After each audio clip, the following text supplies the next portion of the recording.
Senhor esteja convosco.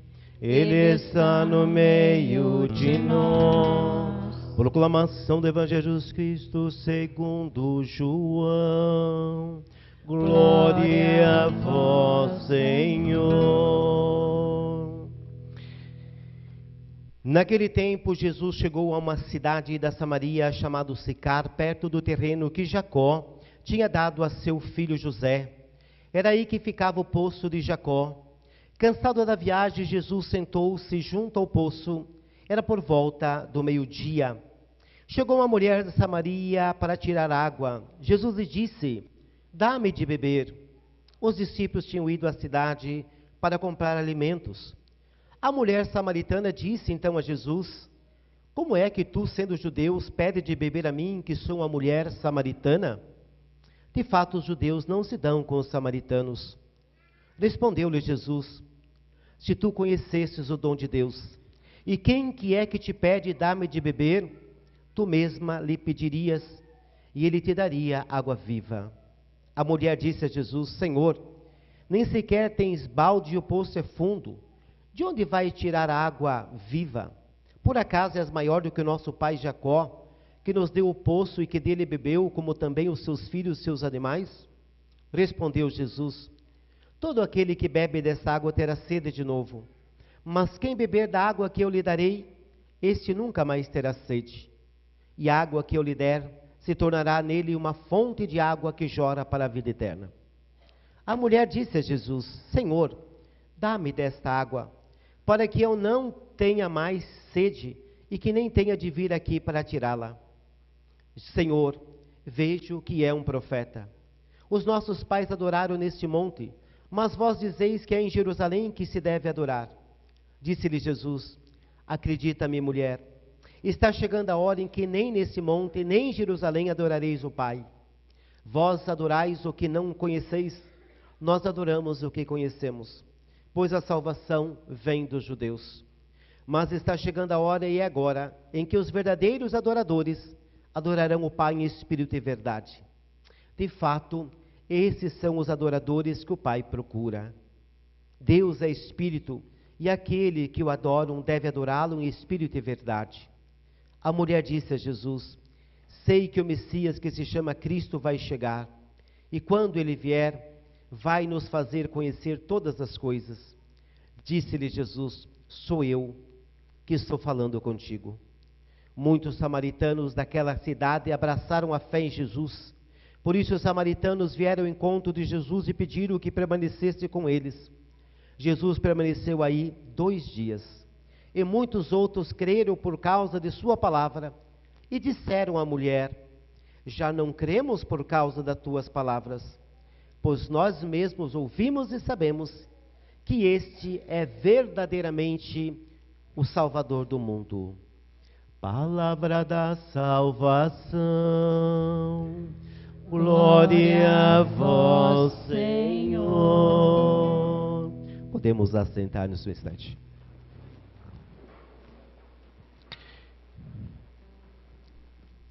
Caríssimos irmãos e irmãs, mais uma vez, bem-vindos todos, quem também nos acompanha pela página da paróquia. Que alegria poder estarmos aqui hoje e poder acolher a todos, tantos pais aqui hoje, mães, filhos, tantas mulheres que se fazem desde meninas, crianças até vovós, bisavós, nessa celebração que hoje, dia 8 de março, marcamos essa história, do dia 8 de março de 1917, onde houve aquele manifesto das mulheres russas, também americanas, mas infelizmente foram, como diz, massacradas, pedindo por dignidade, por pão e paz. Com certeza, ao longo desse tempo, infelizmente, enquanto que Deus diz: façamos homem e mulher a nossa imagem e semelhança, com dignidade, infelizmente o mundo, como diz, não deveria ter machismo e nem feminismo, mas infelizmente tem. Isso afasta um dos outros, e Deus criou homem e mulher para estar perto um do outro, para poder colaborar. E esse dia marca, 8 de março, essa história de busca por dignidade que o próprio Deus deu a mulher e deu ao homem. Toda vez que agredimos um homem ou a mulher, qualquer ser humano, estamos agredindo o próprio Deus, que de certa forma, como você que é pai e mãe, toda vez que alguém machuca o teu filho, todo alguém que ofende o teu filho, no fundo está ofendendo você, pai e mãe, porque a dor você sente ali, tá? Então hoje, nesse dia 8 de março, nós pedimos sim, para que Deus ajude a humanidade a se respeitar a todos, homens e mulheres. Por isso que Deus diz, crescei-vos, multiplicai-vos, dominarão a terra e vivei em paz e harmonia. Então esse dia é claro que marca a nossa consciência, que nós temos que respeitar a todos, sim. Não deveria ter um dia para marcar essa história, não deveria ter. Como também, como diz o dia que temos o dia da consciência negra, não deveria ter esse dia, mas infelizmente às vezes marca para dizer, ainda o machismo existe, ainda o preconceito existe, e esperamos que um dia, quem sabe, essas marcas possam ser solucionadas e possamos viver em paz, em harmonia, em respeito. É isso que a igreja espera, é isso que Deus espera. Porque se tem que marcar um dia para celebrar algo, com certeza às vezes tem algo que não está. É claro, é diferente celebrarmos a Páscoa, porque realmente nós revivemos aquilo que é a nossa salvação. Então que Deus dê essa graça, essa bênção. Irmãos e irmãs caríssimos, nós estamos no terceiro domingo da Quaresma, exatamente na metade, São 6 domingos, com o domingo de Ramos, e depois, a 7ª semana, já é a Páscoa. Então estamos na metade desse período, e nos perguntamos, como está sendo a Quaresma para mim? Como que está? Talvez muitos de nós fizemos alguns propósitos. Nessa Quaresma vou rezar mais, vou levantar um pouco mais cedo, eu vou me cuidar, vou tentar realmente ser uma pessoa melhor, vou procurar realmente não ser muito, às vezes, desculpa, a gente resmunga por coisas tão poucas, vou tentar, às vezes em quando, cada um, às vezes em quando, fez alguns propósitos nessa Quaresma, ou pelo menos vou voltar à igreja, participar, das nossas vias sacras, nas manhãs penitenciais, enfim. Interessante é que é tão bonito ver nesse tempo como nossas igrejas ficam bonitas de ver a participação. Que bom, é um tempo especial, é um tempo de graça. E esse já é o terceiro domingo, o tempo, nesse momento, na metade que chegamos. E hoje nos é apresentado o primeiro domingo, interessante na Quaresma, que é muito marcado os temas. Primeiro domingo foi as tentações, Jesus venceu as tentações. Segundo domingo foi a transfiguração. Jesus mostrou que existe uma outra vida além dessa e que também nós iremos para lá. Mas preciso passar pelo Calvário, pela cruz primeiro. E hoje o tema foi sobre a água viva. Jesus é a água viva que sacia a nossa sede. Quando nós cantamos, eu te peço dessa água que tu tens, és água viva, meu Senhor. Impressionante. Nós vivemos não só no Brasil, em nossa querida Castro, que é marcado muito por ser uma cidade de muita água, Castro, praticamente, dificilmente temos secas em Castro, Castro sempre foi abundante pela água, as cheias do rio Iapó. Porém, nós estamos vivendo uma crise hídrica. Nossas águas não é uma crítica, mas é uma observação. Não está boa. Não está boa as nossas águas. De forma geral, De forma geral. Vim de Ponta Grossa agora há pouco tempo, lá também está muito difícil. E de forma geral, perguntamos até quando que ainda teremos água potável para beber? É um questionamento, Quando se fala disso. E nós sabemos que sem água não tem vida, Nós somos água. A água é fonte do batismo. A água restaura, a água purifica. No início do mundo, o Espírito pairava sobre as águas. Então, a água é vida. E temos que cuidar sim da água. Temos que cuidar. Quando vem a campanha e diz, olha, vamos cuidar dos nossos banhos, não vamos desperdiçar muita água, vamos zelar pela água, porque corremos o risco sim, essa consciência ecológica. E hoje nós percebemos na primeira leitura, o povo de Israel estava sendo conduzido para uma terra que corria leite e mel, e quando estava no deserto, o povo começou a murmurar contra Moisés e contra Deus. Olha, Moisés, você nos tirou do Egito, lá onde que nós tínhamos as cebolas, tínhamos água, e agora para nos levar para o deserto que não tem água, e começaram a murmurar contra Moisés e contra Deus. O Senhor está conosco ou não está? Meus irmãos, uma observação. Cair na escravidão não é difícil. Às vezes a gente, quando vê, está escravo. Como, padre? Do vício,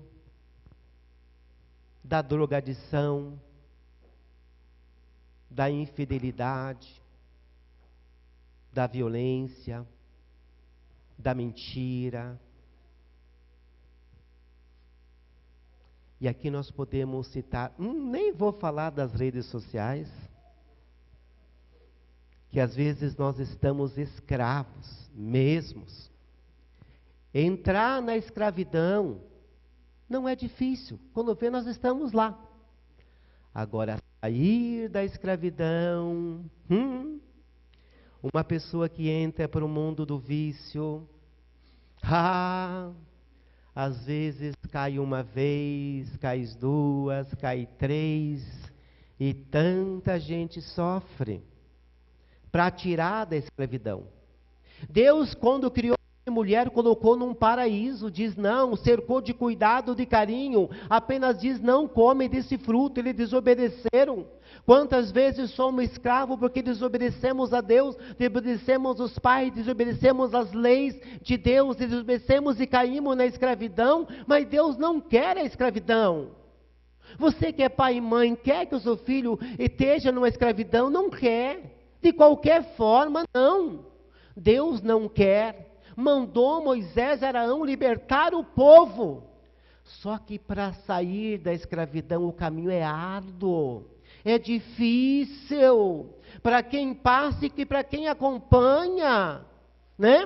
Para sair de uma escravidão é cruz, é sofrimento e dor. E o povo não reconhece que Moisés e Deus estavam tirando ali. Quantas vezes você é um filho, um parente, você está lá, fazer o bem faz bem, mas fazer o bem custa, às vezes custa muito. A gente está tentando fazer o bem uma pessoa e a pessoa ainda acha que nós estamos fazendo mal.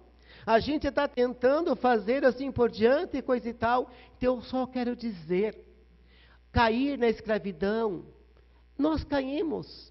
Mas Deus não quer, e aqui o Deus está libertando o povo, só que o povo está murmurando, porque não tem água. É claro que no deserto é difícil encontrar um oásis onde tem água, durante o dia muito quente, à noite fria, serpentes, mas é o caminho mais curto para chegar à terra, a terra corria leite e mel. Mas o Senhor diz, Moisés, pega o seu cajado, vem, bate aqui nessa rocha, nesse monte Horebe, e ali sairá água. E Moisés foi e bateu, e realmente a água jorou, e o Senhor alimentou. Então eu digo para vocês, muitas vezes o povo foi muito ingrato a Deus, que tentou fazer tudo, mas não reconheceram.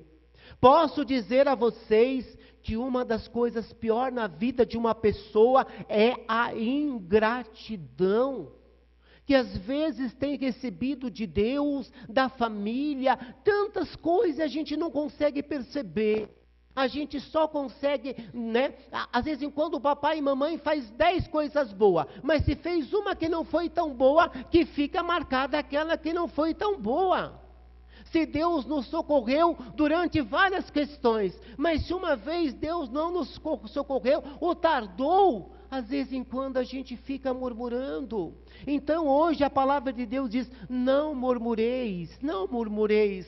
Vamos tentar olhar o lado positivo, o lado bom das coisas, né? Vamos perceber que Deus nos quer tirar da nossa escravidão, nos libertar dos nossos vícios. E às vezes, quando temos que pagar um preço alto, e vocês bem sabem do que o padre fala em relação, diga isso, né? E é nesse espírito que pedimos a Deus. Por isso que fala da água. No evangelho de hoje, Jesus se encontra com a samaritana no poço de Jacó. Só que os samaritanos e os judeus não se dão. E Jesus começa a conversar com a samaritana e diz: mas olha, você vem pedir a água para mim, eu sou samaritana, você é judeu? Jesus falou: se você soubesse quem que está pedindo para você, quem que está pedindo, era você que pediria água para mim, e eu lhe daria uma água que não apenas mataria a sede física, mas também você nunca mais teria sede e não precisava mais ir buscar aqui. Aí a conversa mudou. A samaritana diz: não, então dá-me dessa água. Imagina, eu ter que vir aqui todo dia buscar. Só que ela falava de uma água e Jesus falava de outra água. E aí Jesus foi aos pouquinhos, e ela foi à cidade e diz: olha, eu acho que é Jesus que está lá, o Messias, o Cristo. Vieram o povo samaritano acolher Jesus, muitos acreditaram nele e acolheram a ele. No final disseram: olha, mulher, nós acreditamos, não foi só por causa que você falou dele, mas porque nós experimentamos e nós sabemos que Ele é o Cristo, o Salvador, o Libertador, a água viva que restaura a nossa fonte, a nossa sede. Quando nós fizemos experiência de Deus, quando nós bebemos dessa fonte, nós não vamos buscar outras fontes. Pessoal, nada contra aqueles que mudam de religião cada pouco tempo. Não estou, não. Mudam de religião por quê, padre? Porque não fizeram a experiência ainda do Deus. Quando você fizer sim a experiência de Deus, você dizer: não, eu nasci na católica, vou continuar católico. Nasci na presbiteriana, na luterana, vou continuar. Recebi aí a herança. Como diz, quando você encontra o verdadeiro Deus e faça a sua experiência. Não precisa os outros dizer: vai à igreja, agora eu vou à igreja. Não precisa o povo dizer, insistir, agora eu vou, porque eu sei que lá tem água viva, lá é realmente bom. E é tão bom poder voltar a Castro e poder chegar aqui e ver nossa paróquia São Judas cheia. É uma alegria para mim como provincial. Sim, com certeza, aqui está a fonte, né? Não é os padres, não é Jesus a fonte. E é claro que cabe a nós mostrar. Ele tem água viva, é dele que jorra, é dele que nós precisamos beber. Finalizo. Qual é a sede minha hoje, padre? Do que eu tenho sede? De que tenho sede? Alguns estão com sede de paz, outros de amor, outros de união, outros de saúde, outros, quem sabe, de trabalho, né? Do que eu tenho sede? De paz, de harmonia. Do que eu tenho sede, padre? Né? Do que? Qual é a minha sede? Infelizmente, esse mês, a intenção da igreja é pela paz no mundo, para que possam sim cessar as guerras, especialmente lutar contra as armas nucleares. No mês que a igreja apresenta o tema da paz, é o mês que o mês já começa com as guerras. Não estamos aqui para dizer. Só que tem gente que tem sede de violência, de guerra, de poder, né? Sede, outras sedes. Aí, como diz, essas sedes de vingança, de ódio, não sacia. Cada vez cria mais problemas. Que nós tenhamos sede de Deus, de amor, de paz, de união e tudo de bom. Deus nos dê a graça e a bênção e uma semana muito abençoada. Em pé, professamos. Creio